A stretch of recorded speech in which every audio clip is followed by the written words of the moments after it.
ada guru yang berhalangan hadir. Anda adalah guru yang mengampu mata pelajaran yang sama. Tindakan Anda: A. Saya berinisiatif untuk menggantikannya. B. Saya memberikan tugas pada siswa-siswa yang diampu. C. Saya memberikan kebebasan pada para siswa.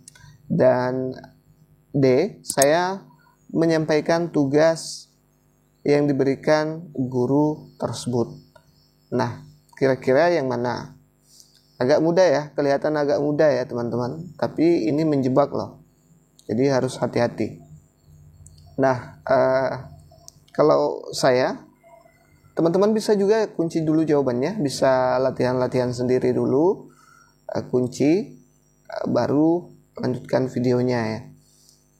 Oke, jadi jawaban yang paling tepat atau memiliki poin tertinggi adalah opsi A. Karena seperti yang kita sepakati bersama, yang kita ketahui bersama bahwa observasi itu tidak ada jawaban benar dan salah. Cuman ada nilai tertinggi dan terendah. Dia mirip dengan sosiokultural dan mirip juga dengan wawancara. Jadi usahakan dapat nilai yang tertinggi, jangan malah yang terendah atau hanya monoton di tengah-tengah. Itu akan susah bersaing karena perankingan ya teman-teman. Sistemnya ranking, tidak ada PG tapi ranking ya. Jangan sampai hanya 7 formasi Anda ranking 8. Oke. Jangan ya. Baik, yang opsi B, saya memberikan tugas pada siswa-siswa yang diampu. Nah, ini bagus juga, tapi agak kurang nyambung ya. Karena yang dibutuhkan di sini adalah inisiatif Anda melihat situasi yang ada di sekitar Anda, di tempat kerja Anda. Ini kan gurunya tidak datang. Yang paling tepat itu adalah berinisiatif untuk menggantikannya. Kalau ini teman-teman ini dulu, opsi A dulu baru ke B. Setelah kita punya inisiatif baru kita kasih tugas ya, seperti itu. Jadi saya anggap ini kurang tepat, bagus tapi kurang tepat ya, masih di bawah nilai A. Untuk opsi C, saya memberikan kebebasan kepada para siswa. Ini tidak boleh ya, jangan sampai ribut siswanya. Sekarang siswa zaman sekarang itu benar-benar tidak boleh dikasih kebebasan sepenuhnya. Ada yang berkelahi dan sebagainya. D. Saya menyampaikan tugas yang diberikan guru tersebut jika ada. Nah, ini juga berawal dari inisiatif dulu, baru sampai ke sini teman-teman. Jadi yang paling tepat adalah menggantikannya dulu. Nanti di dalam baru kita bisa lihat apakah ada tugas atau tidak, seperti itu. Bagi yang kurang sependapat boleh berkomentar, kita diskusi ya teman-teman. Saya tidak menggurui teman-teman sekalian. Baik, kita lanjut ke soal berikutnya. Bagaimana Anda menangani tindakan perundungan di antara bawahan Anda? A. Saya tidak mencampuri urusan mereka. B. Saya memberikan sanksi bagi para pelaku. C. Saya tidak membiarkan hal itu terjadi. Ini salah sedikit. D. Saya maklumi hal tersebut. Nah, kira-kira menurut teman-teman nilai tertinggi ada di mana nih? Pada saat Anda ditanya bagaimana Anda menangani tindakan perundungan di antara bawahan Anda.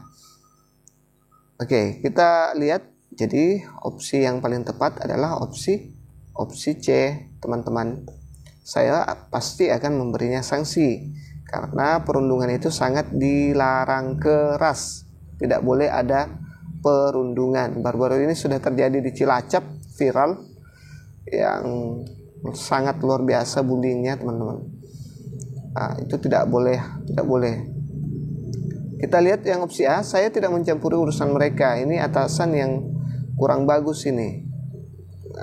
Atasan itu harus tahu kondisi bawahannya. Sama dengan kita, guru harus tahu kondisi siswa kita ya.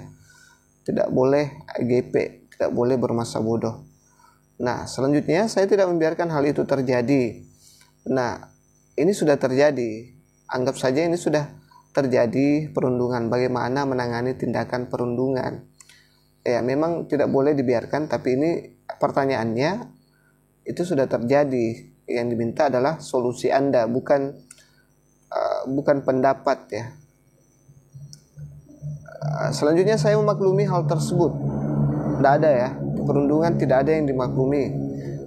Perundungan itu dilarang keras, jadi jangan sama sekali terlibat dalam hal perundungan atau melakukan pembiaran ke perundungan, itu tidak boleh sama sekali. Semoga dipaham Bapak Ibu.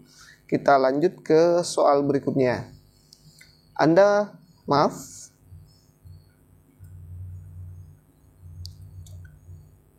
memiliki karyawan-karyawan yang berbeda latar belakang agama dan budaya. A. Saya menghormati keberagaman. B. Saya mendahulukan karyawan yang sama latar belakang. C. Saya tidak peduli dengan perbedaan tersebut. D. Itu menjadi hal yang baik untuk bisa bertukar pikiran. Nah, tidak menutup kemungkinan di sekolah kita juga ada perbedaan latar belakang agama dan budaya. Baik, kita lihat jawaban yang tepat. Jadi jawaban terbaik menurut saya adalah opsi D ya teman-teman.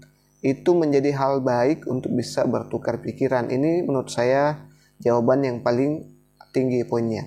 Kalau opsi A itu sudah bagus menurut saya, sudah sangat bagus. Dia bisa menghormati keberagaman. Tapi ini lebih bagus lagi, lebih ke arah positif lagi. Dia punya nilai plus. Ya, bukan hanya menghormati, tapi ada hal positif yang bisa diambil di sana, seperti itu. Yang opsi B, saya mendahulukan karyawan yang sama latar belakang. Nah, ini sudah melanggar, tidak boleh ya. Berarti dia orangnya intoleran. Dinilai intoleran ya. Saya tidak peduli dengan perbedaan tersebut. Nah, ini bagus juga, tapi terkesan agak agak cuek ya. Saya tidak peduli. Dia sebenarnya tidak peduli dengan latar belakang dan keberagaman yang ada di sana.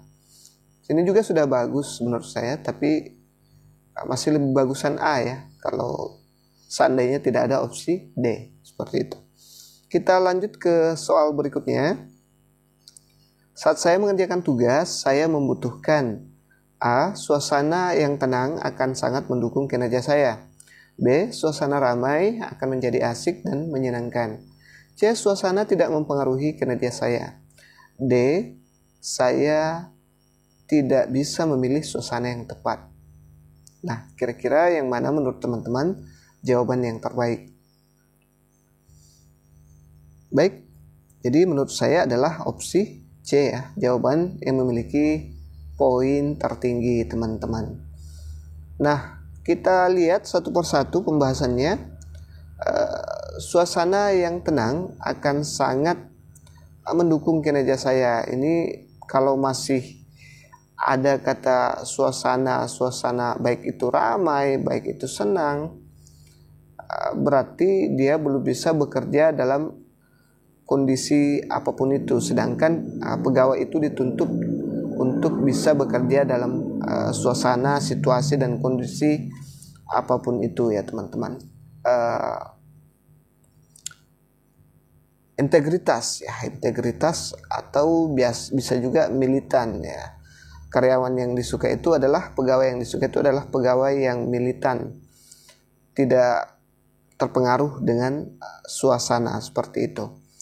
Suasana itu kan banyak, ada suasana hati, bisa jadi masalah rumah tangga, masalah apalah dan sebagainya, masalah percintaan, itu bisa membuat suasana hati menjadi kacau dan susah untuk bekerja. Nah, yang opsi C, dia tidak terpengaruh sama sekali oleh suasana, tidak mempengaruhi kinerjanya. Ini asli profesional teman-teman. Selanjutnya opsi D, saya tidak bisa memilih suasana yang tepat. Ini sakit ini. Tidak bisa memilih suasana yang tepat. Bercanda ya. Jadi jawaban terbaik menurut saya adalah opsi C. Baik, kita lanjut ke soal berikutnya. Jangan lupa subscribe, like, dan bantu share ke sosial media teman-teman. Baik, kita lihat soal berikutnya. Cara Anda menangani siswa yang murung akibat sering dibully adalah A. Saya membiarkan dia tenang. B. Saya menghubungi wali kelasnya. C. Saya melaporkan pelaku pada guru BP agar mereka dihukum. D. Saya melakukan pendekatan personal agar ia tidak merasa buruk. Kira-kira yang mana jawaban yang memiliki nilai tertinggi? Kita lihat jawaban saya. Nah, jawaban saya ada di opsi D ya teman-teman. Nah, baik, kita kupas satu persatu. Saya membiarkan dia tenang. Kalau membiarkan dia tenang itu kesannya melakukan tidak memperdulikan teman-teman. Dia membiarkan saja. Padahal ini dia sudah murung di sini. Siswanya suka murung karena sering dibully. Ya, kalau ini kurang tepat ya. Jadi saya anggap kurang tepat. Yang B, saya menghubungi wali kelasnya. Ini juga bagus, tapi masih lebih bagus yang opsi D, karena semua guru dituntut sebenarnya untuk dekat dengan siswanya, bukan hanya wali kelas saja teman-teman. Selanjutnya yang opsi C, saya melaporkan pelaku pada guru BP agar mereka dihukum. Ini saya anggap kurang bagus juga, lebih bagus opsi D, karena memang sih tugas utamanya guru BP itu, tapi kita semua sebagai guru sudah dibekali ilmu konseling ya. Kita semua dituntut untuk bisa melakukan konseling ke siswa-siswi kita yang bermasalah seperti itu. Jadi tidak harus guru BP melulu atau wali kelasnya. Kalau mau bagus aturannya, seandainya tidak ada opsi D, itu sebaiknya ke wali kelas dulu. Kalau wali kelas sudah angkat tangan baru ke BP, seperti itu. Kalau BP juga, ya saya pikir BP tidak akan angkat tangan ya. Oke, kalau memang angkat tangan ya ke kesiswaan, wakase kesiswaan. Baik, kita lanjut ke soal berikutnya.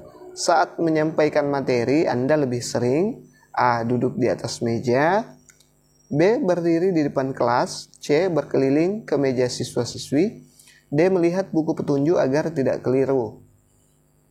Nah, kira-kira Anda berada di tipe yang mana? Ini agak menjebak juga loh teman-teman. Dia menilai kinerja kita ya, berada di kinerja atau kompetensi teknis bisa juga. Nah, jadi jawaban yang terbaik menurut saya adalah berdiri di depan kelas. Kita lihat satu-satu kenapa saya memilih ini sebagai jawaban yang memiliki poin tertinggi. Yang pertama opsi A, duduk di meja guru. Duduk di meja guru, memang banyak guru yang saya lihat suka melakukan hal ini. Selain posisinya lebih bagus, lebih enak, kemudian dia lebih santai ya.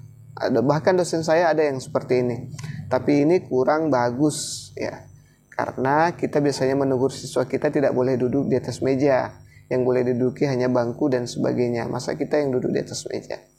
Selanjutnya berkeliling ke meja siswa-siswi. Nah, ini juga sangat bagus. Ini metode lama yang diakui sampai sekarang itu efektif. Tapi bukan bukan pada saat menyampaikan materi. Ini pada saat kita sudah menyampaikan materi, menyampaikan apa yang harus dilakukan, baru kita jalan mengontrol siswa kita. Sebaiknya berkeliling ke meja siswa-siswi, tinggal mengontrol, bukan lagi menyampaikan materi seperti itu teman-teman. Ini sangat bagus tapi kurang tepat. Maksudnya masih ada yang lebih bagus daripada ini. Melihat buku petunjuk agar tidak keliru. Nah, ini kalau melihat buku petunjuk agar tidak keliru, itu dia sebenarnya dilakukan sebelum menyampaikan materi, sedangkan di soal atau di pertanyaannya adalah saat menyampaikan materi. Makanya ini kurang tepat juga teman-teman. Inilah yang paling tepat menurut saya. Ya, kalau saya sering berkeliling, jujur. Saya orang yang paling rajin mungkin di sekolah saya berkeliling mengontrol siswa pada saat saya selesai menyampaikan materi. Tapi kalau saya sedang menyampaikan materi, saya di depan kelas agar semuanya fokus ke depan. Meskipun kadang diubah bentuk mejanya seperti itu teman-teman. Ya, kadang guru menegur saya, kok tidak capek ya jalan terus Pak kalau saya lagi keliling. Tapi tidak ya, saya pikir tidak, demi ketertiban. Dan siswa juga suka saat mereka lebih termotivasi saat kita berjalan. Mereka merasa diawasi dan merasa diperhatikan seperti itu. Baik, kita lanjut ke soal berikutnya. Anda berhalangan hadir disebabkan beberapa hal. A. Saya menitipkan tugas untuk para murid. B. Saya memberikan kebebasan pada para murid. C. Saya meminta guru lain untuk menggantikan saya. D. Saya akan menggantinya di lain waktu. Nah, ini jadi soal situation and judgment test itu memang kita seolah-olah ditempatkan di suatu situasi yang agak rumit, dan kita dibutuhkan untuk memecahkan masalah itu sebaik mungkin ya. Sekarang dia berada di situasi yang dia tidak sempat hadir ya, berhalangan hadir. Kira-kira yang mana yang terbaik teman-teman? Jadi jawaban yang tepat menurut saya adalah opsi C ya. Saya minta guru lain menggantikan saya. Teman-teman kalau kurang sepakat boleh berkomentar, kita sharing ya. Saya akan sertakan alasannya. Yang pertama, yang opsi A, menitipkan tugas untuk para murid. Kalau zaman sekarang saya kira tidak cocok teman-teman untuk menitipkan tugas ke murid ya. Sekarang itu siswanya itu aktif semua. Bahkan pada saat gurunya ada saja di kelas, mereka berkelahi, mereka keluar masuk dan sebagainya. Pokoknya banyak yang terjadi kalau gurunya tidak ada di kelas. Jadi ini saya anggap kurang efektif teman-teman. Beda dengan zaman saya dulu, oke. Kami dulu memang betul-betul takut sama guru ya. Kalau ketua kelas sudah pesan, tulis ini atau kerjakan ini, kami tidak ada lagi yang berani keluar. Nanti dicatat sama ketua kelas. Tidak boleh. Kalau sekarang tidak cocok ya untuk menitipkan kepada siswa. B. Saya memberikan kebebasan pada murid. Ini apalagi, ini lebih parah ya. Saya minta guru lain menggantikan. Nah, inilah yang cocok di zaman sekarang. Kalau kita berhalangan hadir, usahakan kita minta bantuan ke teman guru kita yang lain. Kalau di SD itu guru kelas, saya yakin guru kelasnya itu pasti lebih ada honorer di sana. Atau teman-teman ASN yang kita anggap dekat bisa membantu kita, atau tetangga kelas dengan kita bisa membantu kita mengontrol kelas kita. Kalau yang opsi D, saya akan menggantinya di lain waktu. Bukan di lain waktu ya, yang diinginkan pada saat yang sekarang ini, bukan di lain waktu. Jadi ini kurang bagus juga. Oke teman-teman, semoga dipaham. Kita lanjut ke soal berikutnya. Saya menggunakan sosial media untuk A. mencurahkan hati dan pikiran saya, B. berbagi pengalaman hidup, C. menceritakan kisah saya dan orang lain, D. saya tidak menggunakan sosial media. Nah, teman-teman kalau kita lihat ini agak mirip ya pilihannya. Kita tidak tahu betul yang mana jawaban yang paling bagus. Nah, kalau menurut saya jawaban yang tepat adalah opsi B, yaitu berbagi pengalaman hidup. Kalau opsi A itu bagus, tapi kalau kita terlalu banyak mencurahkan hati dan pikiran, itu bisa jadi biasanya banyak yang tidak sependapat dengan kita. Kemudian kalau terlalu banyak curhat dianggap lebay. Kalau berbagi pengalaman hidup saya pikir bagus ya, karena guru terbaik adalah pengalaman hidup. Ya, berbagi pengalaman hidup itu banyak, bisa berbagi pengalaman hidupnya Nabi, tokoh-tokoh, pengalaman hidup kita sendiri yang positif. Yang negatif juga boleh, karena itu bisa menghindarkan orang dari apa yang kita alami ya. Menceritakan kisah saya dan orang lain, menceritakan kisah dan orang lain ini lebih gimana ya, agak kurang keren sih. Bukan persoalan keren dan keren ya, menceritakan kisah saya dan orang lain. Kalau hanya sekedar berbagi kisah, kisah kita hanya sebatas segitu-gitu saja kan teman-teman. Kalau pengalaman orang bisa belajar. Kalau kisah kita dan orang lain itu bisa semuanya ya. Bisa kisah kasih misalnya dan dan sebagainya. Jadi saya agak kurang serak dengan yang ini ya. Yang D, saya tidak menggunakan sosial media. Nah, ini saya pikir tidak ada lagi guru yang tidak menggunakan sosial media ya teman-teman. Bahkan sekarang ibu-ibu mama aja sekarang sudah mau semua jadi konten kreator, saya lihat di Facebook.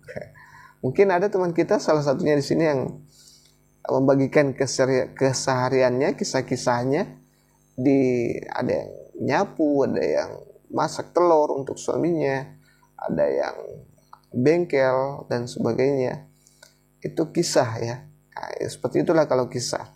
Kalau pengalaman hidup itu lebih punya makna dibanding kisah, menceritakan kisah-kisah kita dan orang lain. Seperti itu.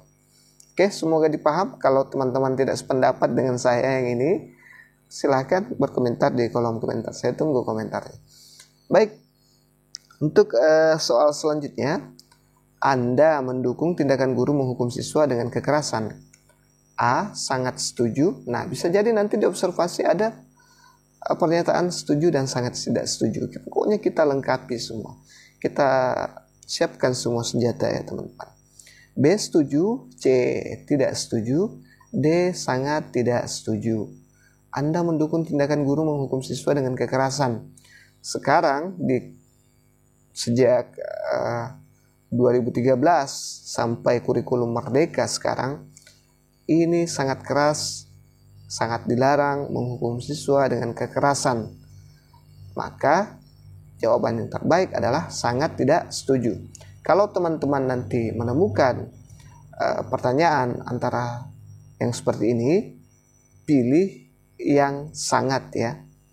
Itu memiliki poin tertinggi. Kekerasan itu sangat dilarang, makanya kita sangat tidak setuju, jangan tidak setuju. Nah, bisa jadi tidak setuju poinnya 3, sangat tidak setuju poinnya 4. Semoga dipahami ya teman-teman. Jadi pilih yang sangat kalau ada soal seperti ini. Pernyataan seperti ini ya. Ini soal pernyataan sebenarnya. Setuju dan tidak setuju. Oke, kita lanjut ke soal berikutnya. Anda dinyatakan termasuk kategori P2 dalam seleksi P3K 2023. Oleh karena itu, Anda segera menghapus semua postingan sosial media yang berkaitan dengan perundungan. A, sangat setuju. B, setuju. C, tidak setuju. D, sangat tidak setuju. Kira-kira yang mana nih teman-teman?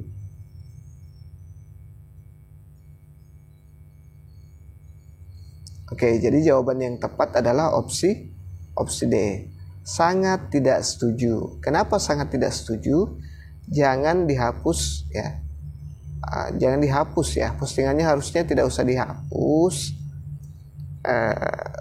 Yang terkait dengan perundungan, karena saya yakin teman-teman guru itu tidak ada yang sepakat terjadi perundungan, karena mereka tahu betul seperti apa itu bullying atau perundungan yang terjadi di sekolah ya. Jadi tidak harusnya seorang P2 itu, seorang guru itu wajib mengkampanyekan ya, wajib mengkampanyekan ke sosial medianya, ke siswanya tentang dampak buruk dari perundungan itu atau akibat dari perundungan itu sendiri. Jadi intinya di sini di soal ini adalah bagaimana guru itu bisa terus mengkampanyekan bullying ya. Tidak boleh ya, dilarang bullying dan perundungan dan seperti itu. Jangan disuruh menghapus. Makanya kita memilih option sangat tidak setuju.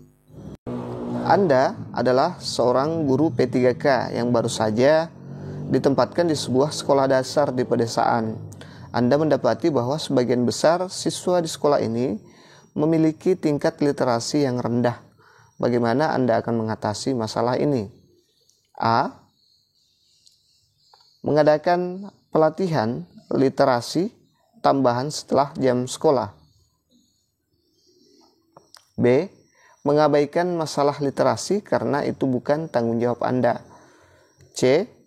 Melaporkan masalah ini kepada kepala sekolah dan menunggu instruksi lebih lanjut. Selanjutnya yang D. Membeli buku-buku literasi untuk siswa dengan uang pribadi Anda. Baik teman-teman, teman-teman bisa latihan jawab soalnya dulu, nanti setelah dikunci baru dilanjut lagi. Tapi kalau tidak apa-apa ya. Lihat saja dulu seperti apa soal situasional itu sendiri. Jadi soal itu adalah kita seolah-olah berada di tempat TKP yang akan kita jalani nanti, seperti itu. Kira-kira seperti apa problem solving Anda, solusi Anda dalam menyelesaikan masalah ya, di tempat kerja Anda nanti ya, seperti itu. Diberikan situasi yang mirip yang seperti Anda akan hadapi. Baik, kalau saya teman-teman, saya memilih opsi A ya, mengadakan pelatihan literasi tambahan setelah jam sekolah ya. Kita lihat alasannya.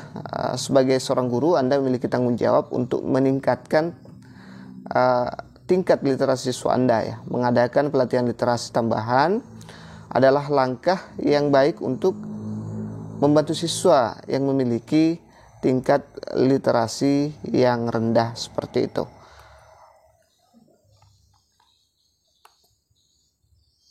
Kita lihat opsi yang lain teman-teman. Apakah memang poin A yang memiliki poin tertinggi?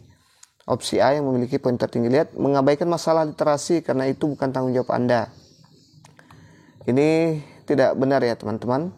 Kita bahkan masih di K13 itu sangat ditekankan untuk literasi dan numerasi.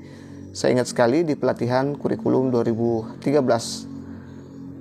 soal literasi dan numerasi. Jadi itu tanggung jawab kita sebagai guru. Melaporkan masalah ini kepada kepala sekolah dan menunggu instruksi lebih lanjut, ini terlalu over ya. Ini bukanlah masalah yang sangat besar, dan ini tanggung jawab kita sebagai guru, tidak harus melapor ke kepala sekolah ya. Tidak harus, tidak perlu ya. Membeli buku-buku literasi untuk siswa dengan uang pribadi, ya, ini yang paling bagus sih. Kalau menurut saya ini jawaban yang paling bagus, tapi ini terkesan lebay ya teman-teman, karena menggunakan uang pribadi. Gaji kita saja itu pas-pasan, apalagi orang yang sudah berkeluarga itu banyak kebutuhan ya. Jadi harus realistis juga dalam menjawab soal situasional ini ya, situasi sederhana ini. Baik teman-teman, kita lanjut ke soal berikutnya, mudah-mudahan difaham.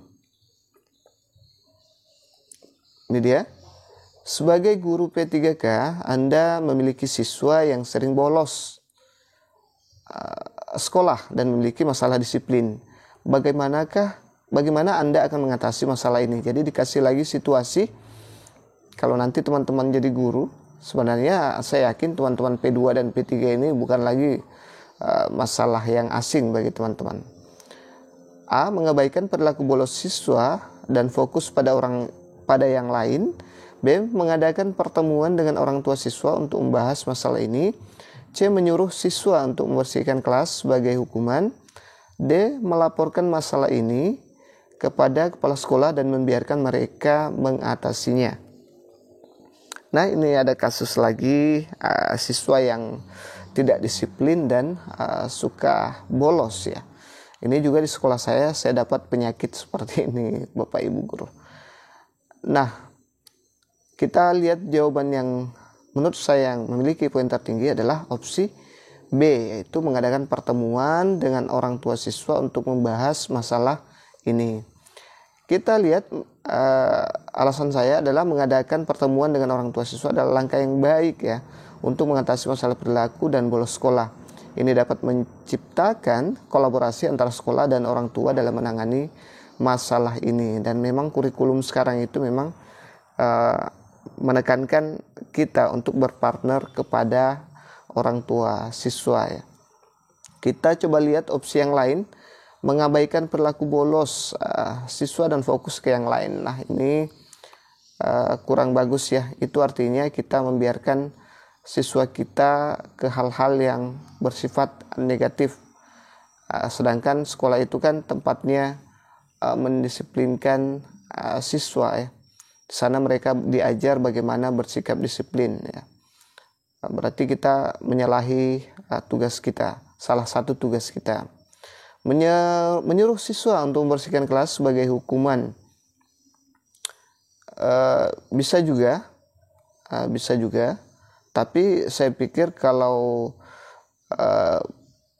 opsi B masih lebih bagus daripada ini ya, karena kalau hanya dihukum-hukum seperti ini, itu hari ini berhenti, mungkin 2 hari ke depan bolos lagi ya. Selanjutnya melaporkan masalah ini kepada kepala sekolah dan membiarkan mereka mengatasinya. Sebisa mungkin kita jangan dulu ke kepala sekolah sepanjang masih bisa diselesaikan.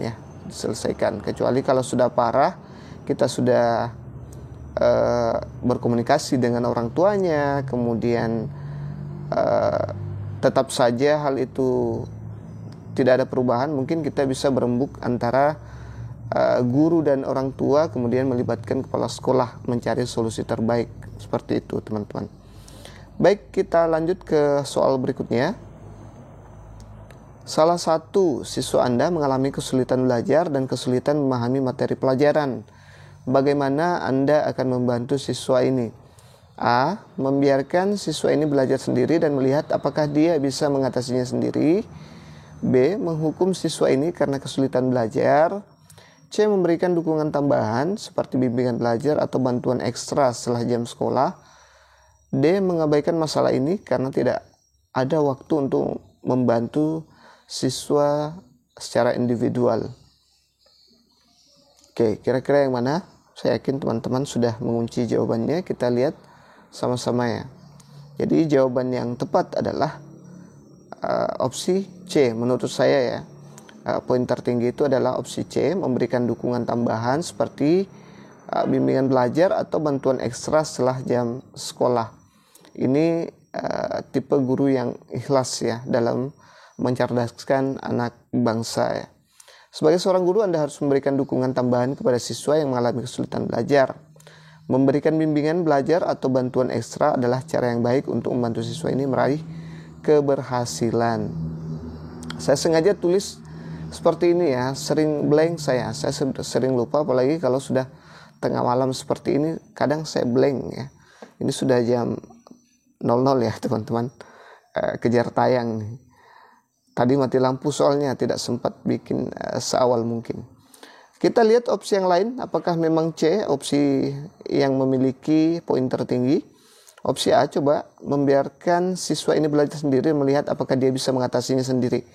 Ini kurang relevan ya, kurang nyambung, karena di sini sudah terbukti bahwa dia memiliki kesulitan belajar. Seandainya dia bisa menyelesaikan masalahnya sendiri, dia tidak akan mengalami kesulitan belajar, seperti itu ya. Kemudian menghukum siswa ini karena kesulitan belajar. Sekarang itu di kurikulum Merdeka itu dia sebisa mungkin hukuman itu diminimalisir ya teman-teman. Kalaupun ada hukuman, tidak ada hukuman fisik ya atau kekerasan. Lanjut yang opsi D, mengabaikan masalah ini karena tidak ada waktu untuk membantu siswa individual. Nah, ini cenderung EGP ya. Emang gua pikirin ya. Terserah mau cerdas mau tidak ya. Oke.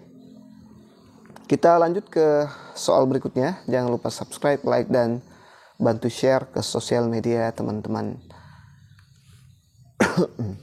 Baik, Anda adalah seorang guru di sekolah dasar. Seorang siswa dalam kelas Anda tampak kesulitan dalam memahami pelajaran matematika. Bagaimana Anda akan menangani situasi ini? A. Anda akan memberikan tambahan waktu untuk siswa tersebut untuk mengerti pelajaran. B. Anda akan memberikan tugas tambahan kepada siswa tersebut untuk meningkatkan pemahaman mereka. C. Anda akan berbicara dengan orang tua siswa tersebut untuk mendapatkan dukungan tambahan di rumah. D. Anda akan mengabaikan situasi ini dan fokus kepada siswa-siswa lain yang lebih mahir dalam pelajaran tersebut. Nah, kalau ini opsinya agak hots ya teman-teman, agak sulit menentukan pilihan terbaik. Agak-agak mirip juga dengan soal yang barusan kita lihat, ada mengenai masalah kesulitan belajar ya. Tapi ini lebih spesifik ke mapel matematika ya. Ini kita lihat jawabannya. Jadi kalau menurut saya di sini jawaban terbaik adalah opsi C ya. Karena tadi tidak ada opsi C, makanya saya memilih yang cenderung ke opsi A. Nah, sekarang ada opsi C, saya memilih yang opsi C. Ini alasannya ya. Anda akan berbicara dengan orang tua siswa tersebut untuk mendapatkan dukungan tambahan di rumah. Dalam situasi seperti ini, penting untuk melibatkan orang tua atau wali siswa untuk membantu meningkatkan pemahaman siswa dalam pelajaran. Kerjasama antara guru, siswa, dan orang tua adalah kunci untuk memastikan perkembangan yang baik dalam pendidikan. Ini yang paling bagus menurut saya di antara keempat opsi yang lain, ketiga opsi yang lain. Anda akan memberikan tambahan waktu. Ini tadi ya, kita melakukan ini karena tidak ada opsi C. Ini saya kira bagus juga, tapi masih lebih bagus opsi C. Anda akan memberikan tugas tambahan kepada siswa tersebut untuk meningkatkan pemahaman mereka. Ini agak mirip juga dengan opsi A. Ya. Yang D, Anda akan mengabaikan situasi ini dan fokus pada ini yang buruk, yang memiliki poin terendah ya teman-teman. Baik, semoga difaham teman-teman. Kita lanjut ke soal berikutnya. Selama ujian, Anda melihat seorang siswa mencoba mencontek. Bagaimana Anda akan menangani situasi ini? A. Anda akan segera memberitahu siswa tersebut untuk berhenti mencontek. B. Anda akan menunggu hingga ujian selesai dan kemudian memberitahu siswa tersebut. C. Anda akan memberitahu rekan guru Anda, tetapi tidak akan langsung mengambil tindakan. D. Anda akan membiarkan siswa tersebut mencontek jika itu adalah keputusan mereka. Nah, teman-teman, kira-kira yang mana teman-teman akan lakukan? Kita lihat jawabannya. Saya yakin teman-teman sudah kunci jawabannya. Jadi jawaban yang tepat adalah, menurut saya ya, jawaban terbaik memiliki poin tertinggi adalah opsi A ya. Anda akan segera memberitahu siswa tersebut untuk berhenti mencontek ya. Perilaku mencontek ini sangat dilarang keras, makanya tidak boleh ditunda-tunda ya. Sebaiknya langsung dihancak ya. Harus tegas dalam menghadapi masalah contek-mencontek ini. Kita lihat alasannya ya. Saya sengaja tulis ya. Anda akan segera memberitahu siswa tersebut untuk berhenti mencontek. Mencontek adalah tindakan yang tidak etis dalam ujian. Dan guru harus bertindak dengan tegas untuk mencegahnya. Sebisa mungkin perilaku mencontek itu dicegah ya. Nah, makanya kita tidak perlu menunggu sampai ujiannya selesai ya. Memberitahu siswa yang berhenti secara langsung adalah tindakan yang paling tepat dalam situasi ini untuk memastikan integritas ujian. Nah, kalau kita menunggu itu artinya kita memberi kesempatan dia untuk mencontek. Anda akan beritahu rekan guru Anda, tetapi tidak langsung mengambil tindakan ya. Yang diminta adalah ketegasan Anda dalam menghadapi situasi seperti ini. Ya, ini semua situasi-situasi yang akan Anda hadapi nanti pada saat teman-teman lulus. Meskipun tidak lulus, sebenarnya P2 dan P3 itu adalah orang yang sudah berpengalaman mengajar teman-teman. Oke. Kita lanjut ke soal berikutnya. Jangan lupa subscribe, like, dan bantu share ke sosial media teman-teman sebanyak-banyaknya. Ini adalah contoh kasus lagi. Anda adalah seorang guru P3K yang mengajar di sekolah dasar. Seorang siswa datang terlambat ke kelas beberapa hari berturut-turut. Apa yang Anda lakukan? A. Menegur siswa tersebut di depan seluruh kelas. B. Membicarakan masalah ini dengan kepala sekolah. C. Mencoba memahami alasannya dan memberikan dukungan. E. Mengabaikan kehadiran siswa tersebut. Nah, teman-teman, ini ada lagi kasus atau situasi yang diberikan kepada teman-teman. Saya yakin P2 dan P3 sudah seringlah menemukan semua kasus yang sudah saya kasih mulai dari part 1 sampai part 3 ini. Oke, kita lihat jawaban terbaik. Saya yakin teman-teman sudah mengunci jawabannya. Ini dia. Oh, ternyata saya belum tandai ya. Jadi jawaban terbaik menurut saya adalah opsi C ya. Mencoba memahami alasannya dan memberikan dukungan.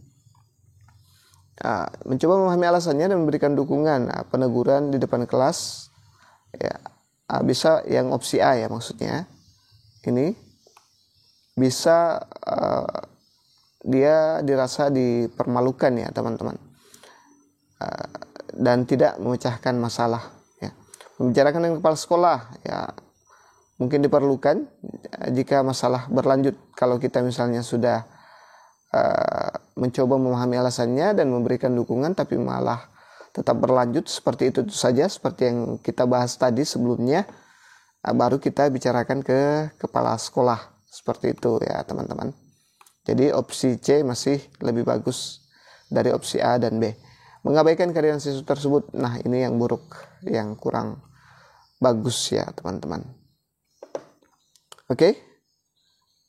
Seperti yang di film-film pendek itu banyak yang beredar, ada yang gantian baju selalu terlambat dipukul, ternyata dia gantian baju dengan saudaranya.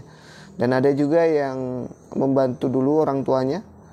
Jadi perlu ditanya-tanya dulu lah kenapa siswa kita itu sering terlambat, dan diberikan motivasi dukungan ya, agar tidak terlambat lagi. Oke, soal berikutnya. Anda adalah seorang guru P3K di sekolah menengah pertama. Seorang siswa selalu mengganggu pelajaran dengan tingkah laku yang tidak pantas. Bagaimana Anda akan menangani situasi ini? A. Menghukum siswa tersebut dengan hukuman fisik. B. Mencerahkan masalah ini dengan rekan guru. C. Mendekati siswa tersebut dengan kasih sayang dan mencoba memahami penyebab perilakunya. D. Melaporkan siswa tersebut kepada kepala sekolah tanpa mencoba menyelesaikan masalah secara internal. Baik teman-teman, ini saya pikir kalau teman-teman betul-betul nyimak dari tadi, teman-teman bisa langsung mengunci jawaban terbaik dari kasus ini atau situasi yang diberikan ini ya. Ini juga umum ya, terjadi di sekolah-sekolah termasuk sekolah saya sendiri. Jadi jawaban yang tepat menurut saya adalah opsi C ya. Mendekati siswa tersebut dengan kasih sayang dan mencoba memahami apa sih penyebabnya, penyebab perilaku siswa tersebut sehingga agak bandel seperti itu ya.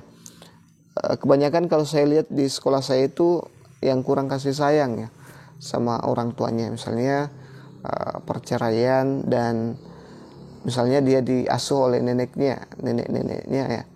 Maklumlah tinggal sama nenek itu beda kasih sayangnya dengan orang tua, beda perasaannya. Kalau nenek kebanyakan dimanja, terlalu sayang, seperti itu. Nah, kita coba lihat yang opsi A. Opsi A itu sangat dilarang keras ya teman-teman. Sekarang itu tidak boleh lagi, sebisa mungkin diminimalisir hukuman-hukuman, terutama hukuman fisik yang berhubungan dengan fisik. Kemudian yang opsi B, membicarakan masalah ini dengan rekan guru. Saya pikir ini bisa dilakukan setelah kita di sini ya. Setelah kita lihat tidak ada perubahan setelah opsi C, baru kita ke opsi B. Kalau opsi B juga tidak mempan, baru kita ke opsi D. Seperti itu ya teman-teman. Kalau kedua opsi ini tidak mempan, baru kita ke opsi D. Kalau bisa kita selesaikan dulu secara internal antara kita dan siswa, atau maksimal kita panggil orang tuanya, kita bertiga saja, baru kalau tidak berubah baru dibicarakan ke guru, baru ke kepala sekolah. Seperti itu ya teman-teman. Baik, kita lanjut ke soal yang berikutnya. Jangan lupa subscribe, like, dan bantu share ke sosial media teman-teman. Anda adalah seorang guru P3K di tingkat sekolah menengah atas, ini SMA ya. Seorang siswa telah mendapatkan nilai rendah dalam beberapa ujian berturut-turut dan tampaknya stres ya. Bagaimana Anda membantu siswa ini? A. Menyalahkan siswa atas penurunan kinerja akademiknya. B. Memberikan siswa hukuman tambahan.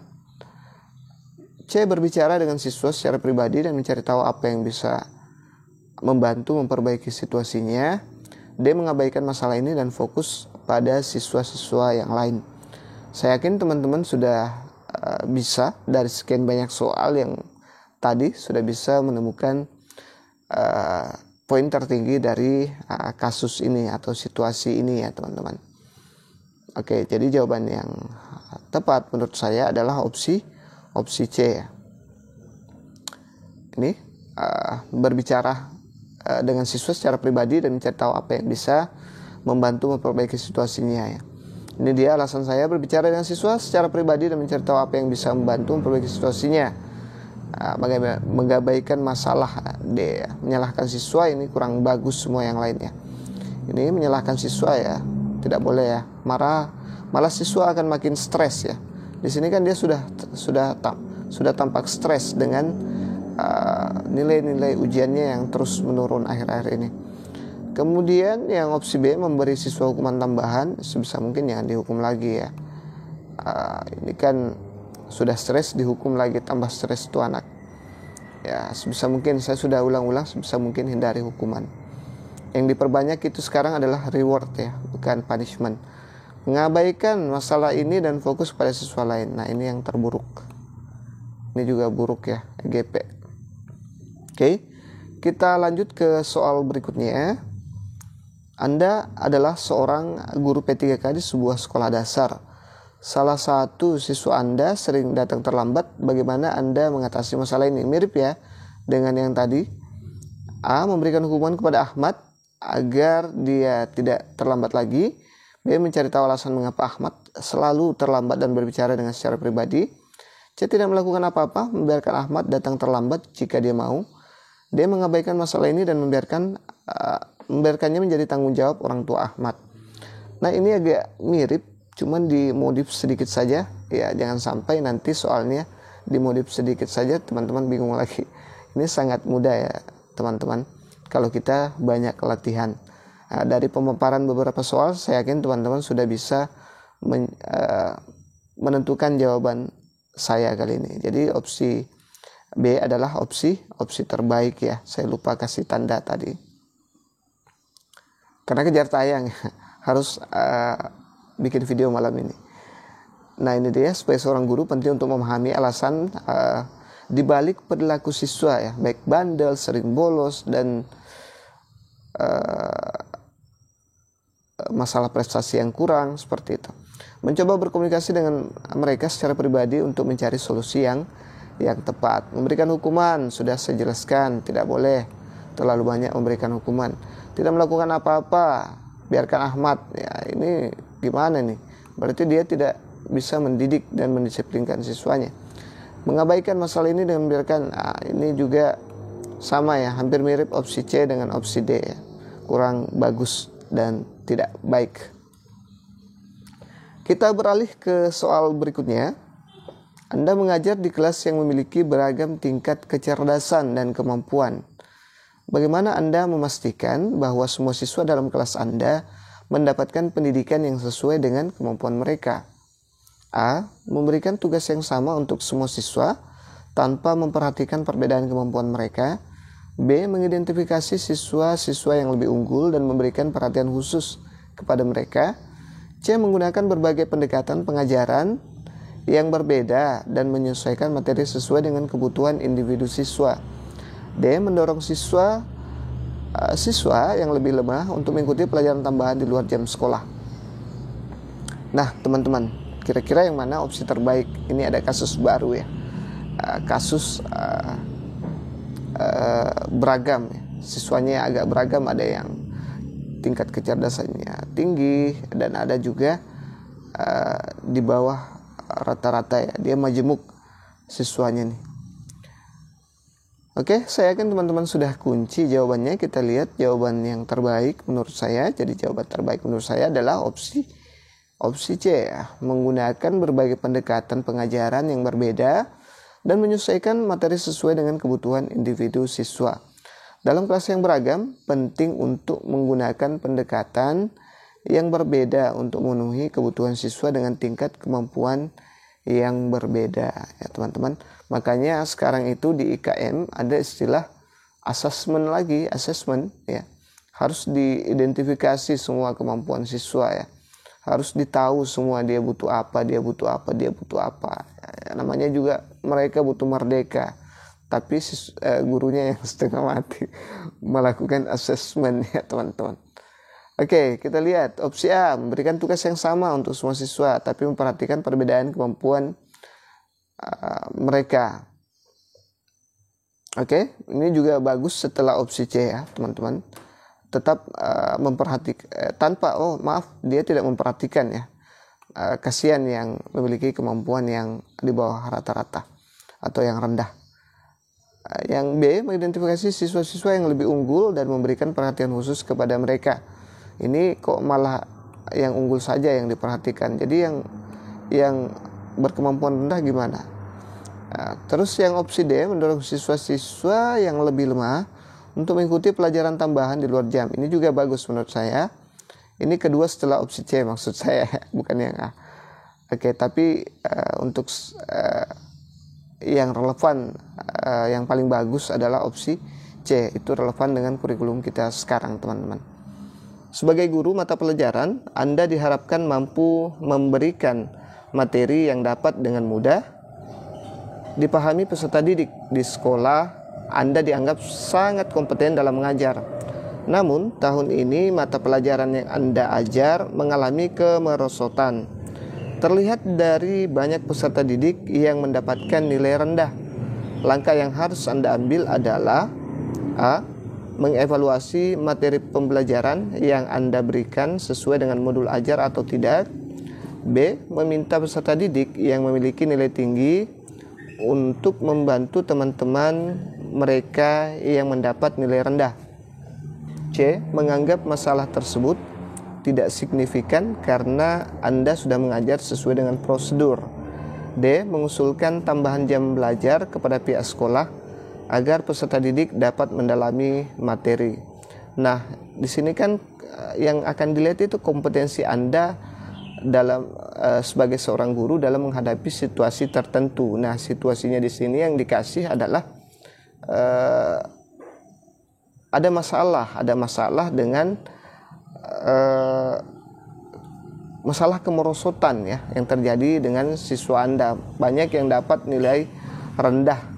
Padahal Anda ini dianggap guru yang sudah kompeten dalam mengajar di sekolah. Nah, kalau kita lihat opsi A, maka di sini jadi opsi A, B sampai D itu atau bahkan sampai E nantinya itu sebenarnya tidak ada jawaban benar salah teman-teman. Yang ada adalah nilai tertinggi dan terendah sama dengan TKP, sama dengan sosiokultural, sama dengan sosial kepribadian guru di PPG. Jadi usahakan dapat nilai yang tertinggi ya di opsinya nanti. Nah, kira-kira yang mana nih teman-teman yang mendapat nilai tertinggi? Kita lihat jawabannya. Dari jawaban yang saya pilih adalah menurut saya itu memiliki poin tertinggi adalah opsi B ya. Meminta peserta didik yang memiliki nilai tinggi untuk membantu teman-teman mereka yang mendapatkan nilai rendah. Ini nampaknya pembelajaran teman sejawat ya. Jadi ini lebih efektif atau lebih baik dari kesemua opsi ini.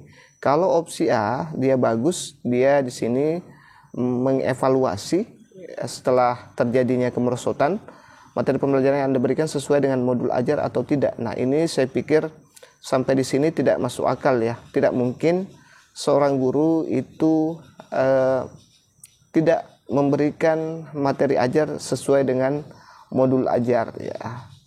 Apalagi di sini dia dianggap guru yang sangat kompeten ya teman-teman.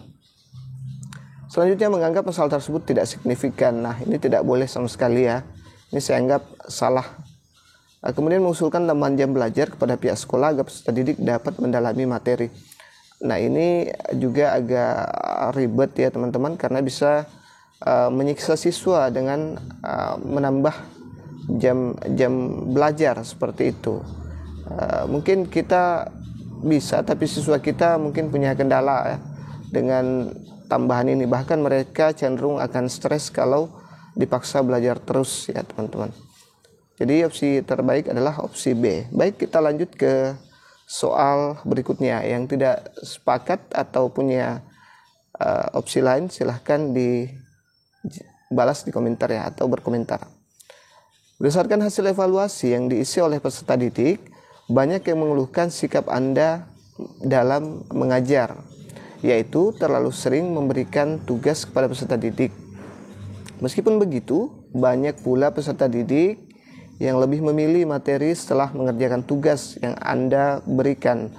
Langkah yang sebaiknya Anda ambil setelah mengetahui hasil evaluasi tersebut adalah A. Membuat kesepakatan dengan peserta didik mengenai proses pembelajaran dan dampaknya. B. Tetap memberikan banyak tugas kepada peserta didik sesuai dengan prinsip Anda. C. Mencoba mengurangi jumlah tugas yang diberikan dengan sering memberikan latihan soal di kelas.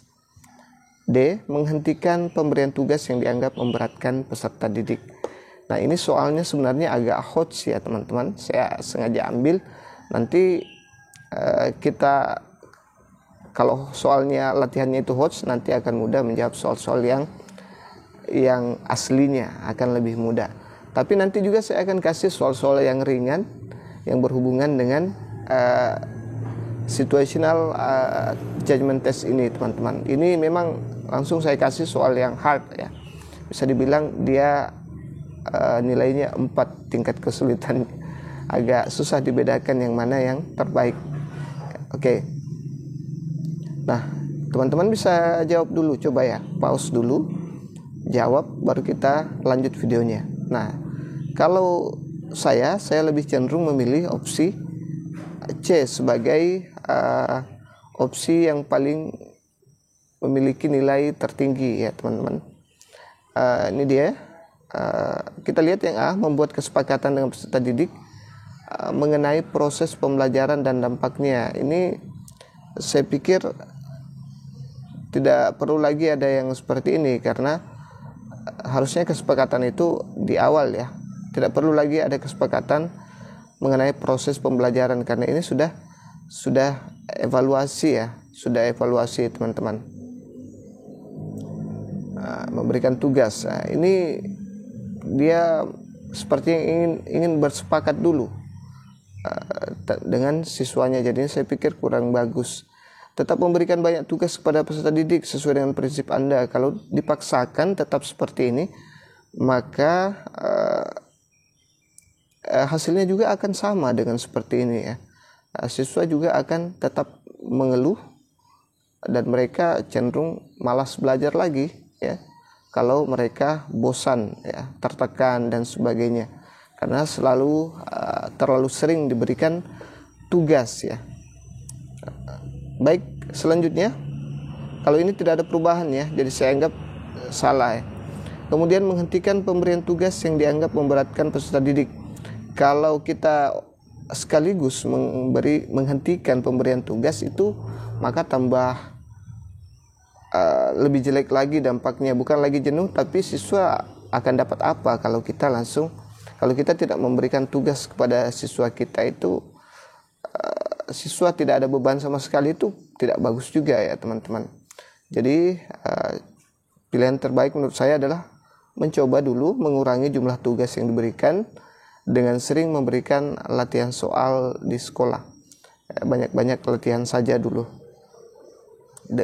Kurangi tugasnya dulu. Karena itu masalahnya.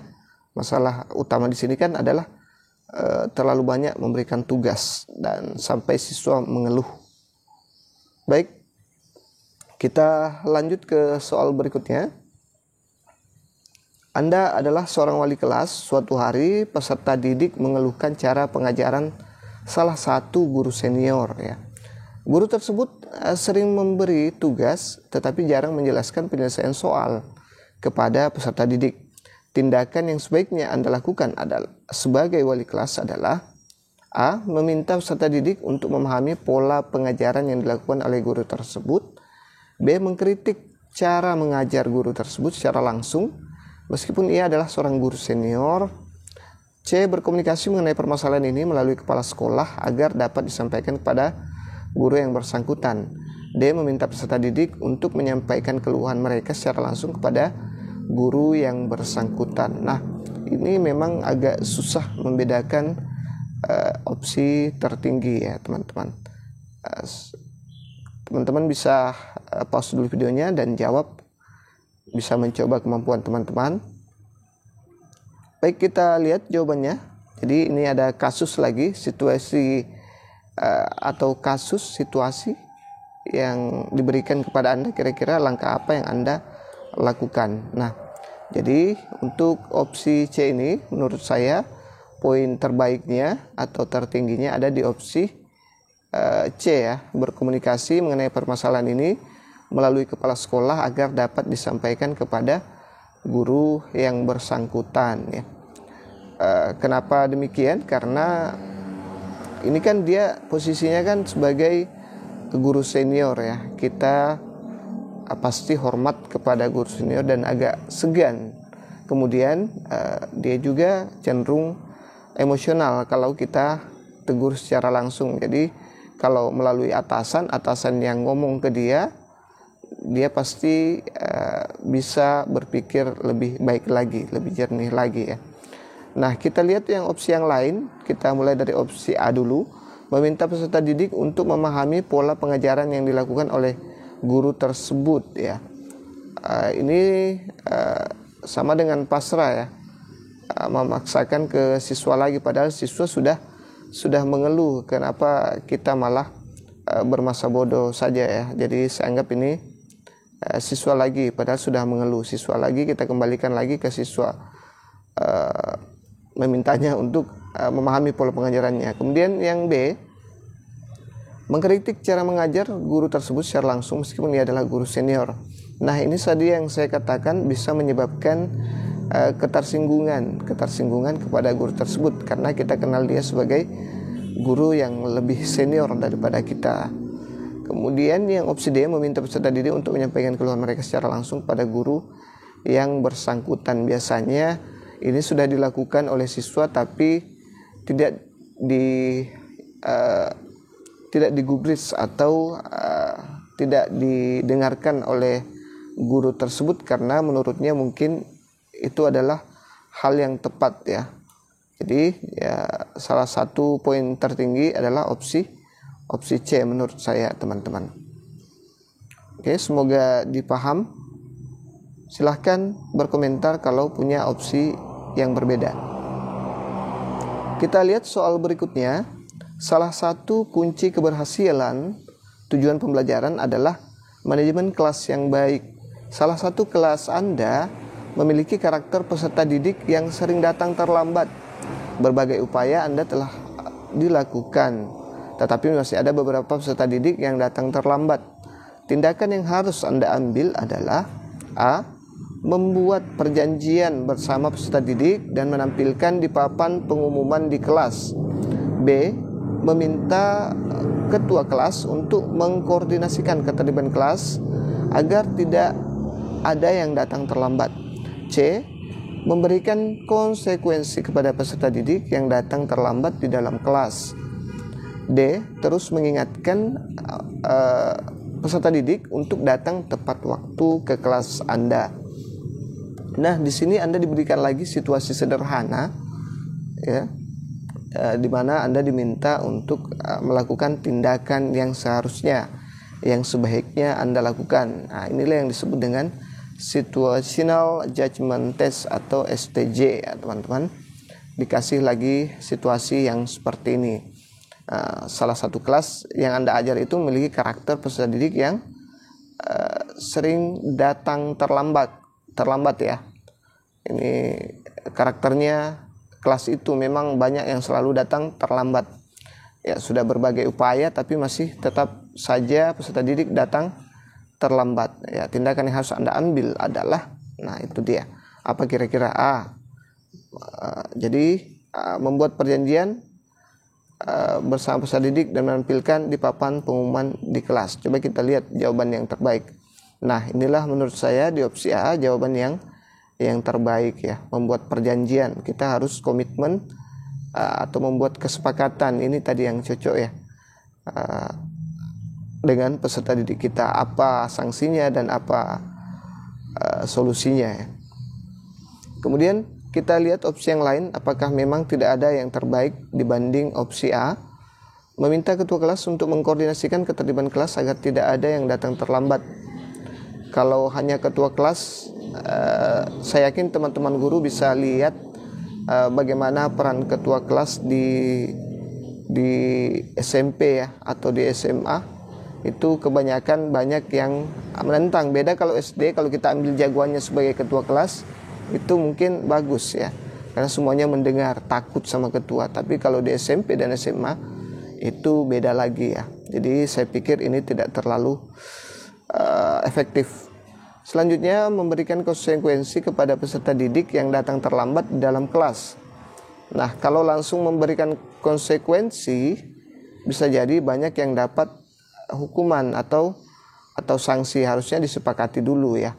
Harusnya dibuat dulu perjanjian bersama ya, supaya tidak ada lagi yang disalahkan ya. Yang sampai kita karena terlalu banyak, misalnya yang 10 orang itu terlambat dan kita sanksi 10 orang, nanti kesannya kita yang guru yang kurang bagus ya.